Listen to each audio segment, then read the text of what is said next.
Assalamualaikum warahmatullahi wabarakatuh. Kembali lagi bersama saya Alfian Alifuddin dari kelas 5 BPAI. Pada beberapa video yang lalu, tepatnya video saya di channel ini, kita telah belajar bersama bagaimana sih caranya agar kita menjadi pribadi yang jujur dalam kehidupan sehari-hari. Nah, pada video kali ini saya akan membawakan tema yang berbeda, ya, bisa dibilang berbeda dari video saya yang kemarin, yaitu tentang dampak penelitian tindakan kelas terhadap kerja siswa, kinerja guru, sekolah, dan dunia pendidikan. Nah, jadi langsung saja ya. Sebelum saya menyampaikan tema hari ini, pada video kali ini, teman-teman kelas saya yang lain juga sudah membuat video tentunya tentang penelitian tindakan kelas, baik itu yang pengertiannya, manfaatnya, dan lain-lain yang berkaitan dengan penelitian tindakan kelas. Nah, untuk video-video yang lain ya bisa kalian tonton di channel ini.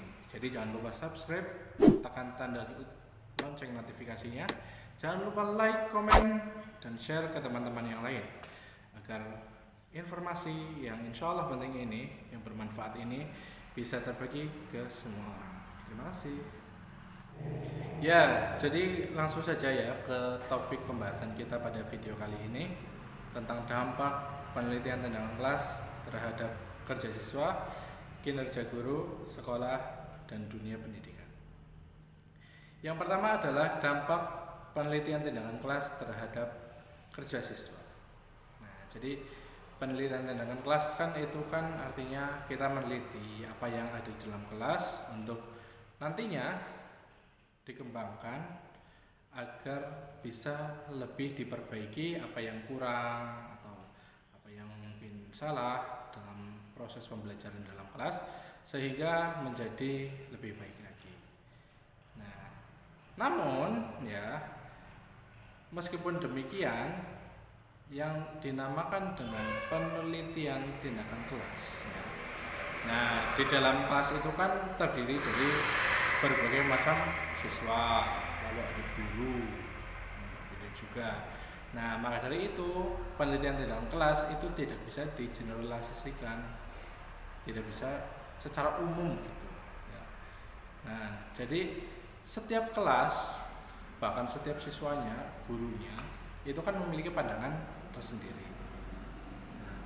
Maka dari itu, hal itulah yang nantinya akan menjadi dampak bagi kerja siswa. Ya, ambil contoh begini. Misalnya ketika kelas 7 SMP. Nah, ketika kelas 7 SMP diajar dengan guru A. Nah, guru A ini begini sifatnya. Nah, nanti ketika kelas 7 tersebut naik kelas dan punya adik kelas lagi, ya. Nah, adik kelasnya itu biasanya itu bertanya, "Kak, guru ini bagaimana sih? Guru ini bagaimana sih?"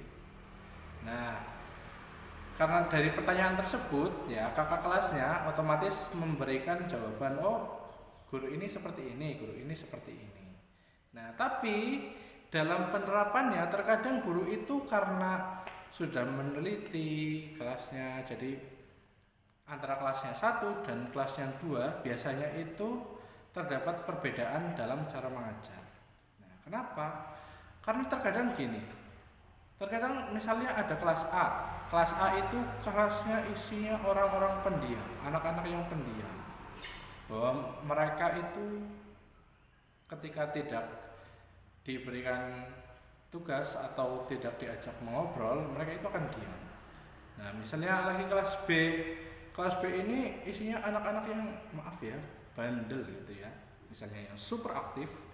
Nah, maka guru pun dalam melakukan proses pembelajaran dalam kelas, kedua kelas tersebut itu tentunya akan berbeda. Nah, maka dari itu ketika guru sudah menerapkan penelitian dalam kelas, sudah meneliti bagaimana sih cara memperbaiki proses pembelajaran dalam kelas, ya, maka kerja siswa antara kelas A dan kelas B itu bisa saja berbeda. Nah, itu dampaknya. Ya, karena guru tentunya ingin yang terbaik lah bagi seluruh siswanya. Nah, maka dari itu dampak yang sangat terasa dari penelitian dalam kelas terhadap kerja siswa ya seperti itu, bahwa terkadang ada pembelajaran yang terkadang berbeda dan nanti tugasnya juga berbeda lagi, meskipun pada intinya pembelajaran itu sama, materinya sama, hanya mungkin nanti penerapan di dalam kelasnya itu yang berbeda ya. Itu yang pertama. Lalu yang kedua itu tentang dampak penelitian tindakan kelas terhadap kinerja guru. Tentu ya, ini dari kinerja guru ya, apalagi guru yang benar-benar profesional itu akan senantiasa melakukan research, melakukan penelitian apakah dirinya dalam melakukan pembelajaran di dalam kelas sudah baik atau masih ada yang kurang ya. Jadi guru-guru yang profesional itu senantiasa ingin bahwa agar murid-muridnya itu, siswa-siswanya bisa belajar dengan lebih baik lagi. Nah, maka dari itu dampaknya dari penelitian tindakan kelas ini, guru akan lebih meningkatkan keprofesionalitasannya karena guru tersebut paham hal apa yang harus dilakukan terhadap siswa-siswanya. Nah, jadi guru akan lebih berinovasi, lebih kreatif dalam mengembangkan pembelajaran di dalam kelas. Itu yang kedua.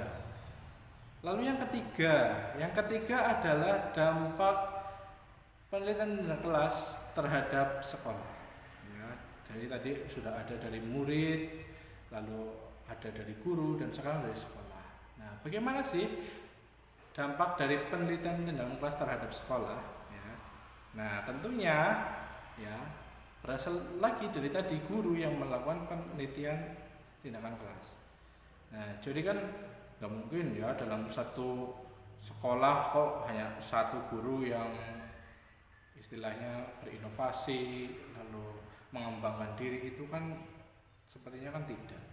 Ya, ada guru-guru lain, ada teman-teman sejawat yang melakukan penelitian juga terhadap kelas. Nah, jadi dampak dari sekolahan ya, dampak penelitian tindakan kelas dari sekolahan itu akan membuat ikatan guru antar guru itu semakin erat, karena ketika di kantor mereka membahas bagaimana kelas ini, cara menanganinya, lalu mungkin ada saran dari guru yang sudah lebih dahulu mengajar kelas A, lalu diberi saran oleh guru-guru yang lain. Nah, itu dampak dari penelitian tindakan kelas. Nah, maka akan meningkatkan keseluruhan kinerja dari guru. Ya, otomatis ketika kinerja guru yang meningkat, ya keprofesionalitasannya meningkat, maka sekolahan tersebut ya tentunya akan lebih dikenal baik gitu. Nah, itu dampaknya penelitian tindakan kelas terhadap sekolah.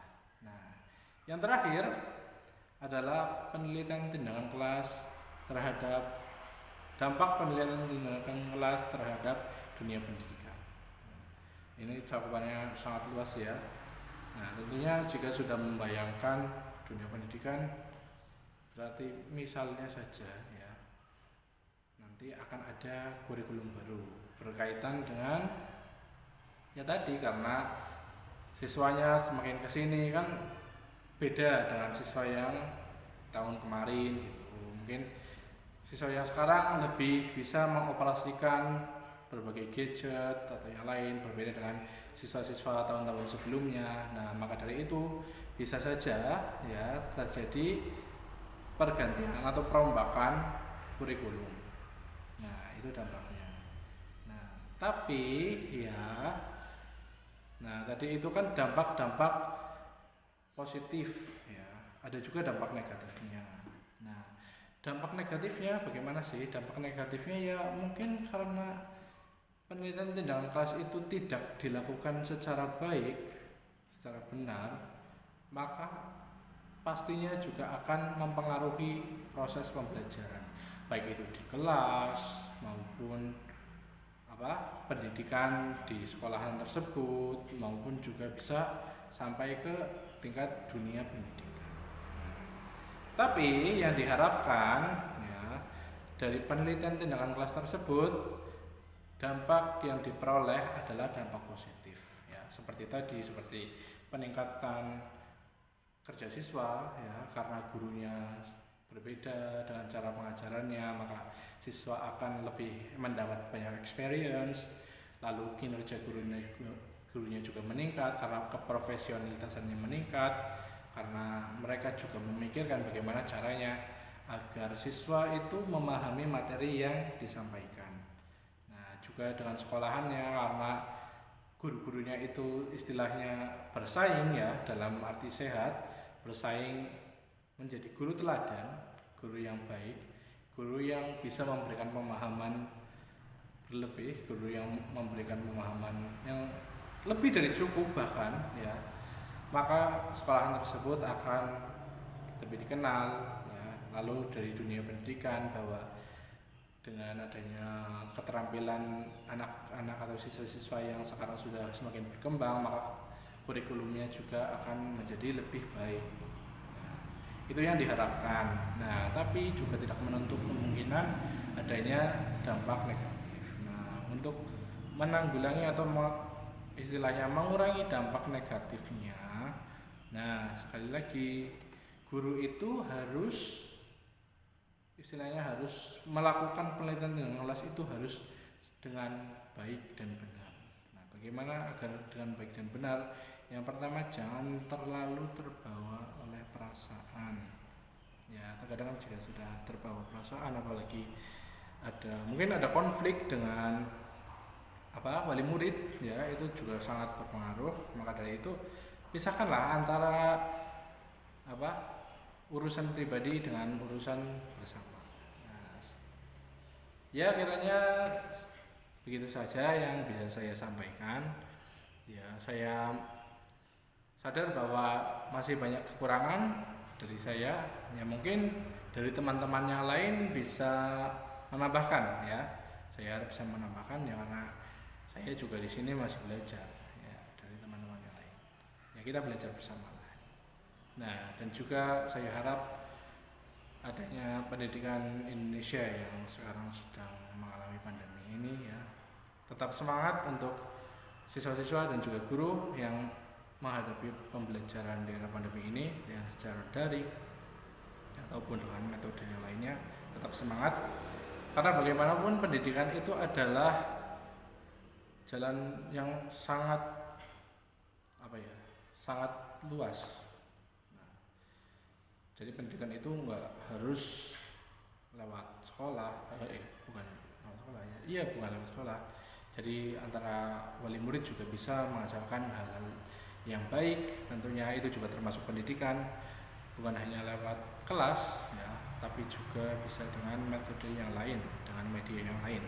Yang penting adalah pembelajaran yang disampaikan tersebut baik dan juga bisa diterima oleh siswa, dan semoga ya pandemi ini segera berakhir agar kita bisa menjalankan pendidikan dengan seperti biasa ya, karena seperti pepatah, jika tidak bertemu langsung maka rasanya kurang. Ya, akhirnya sekian dari saya, kurang lebihnya mohon maaf. Assalamualaikum warahmatullahi wabarakatuh.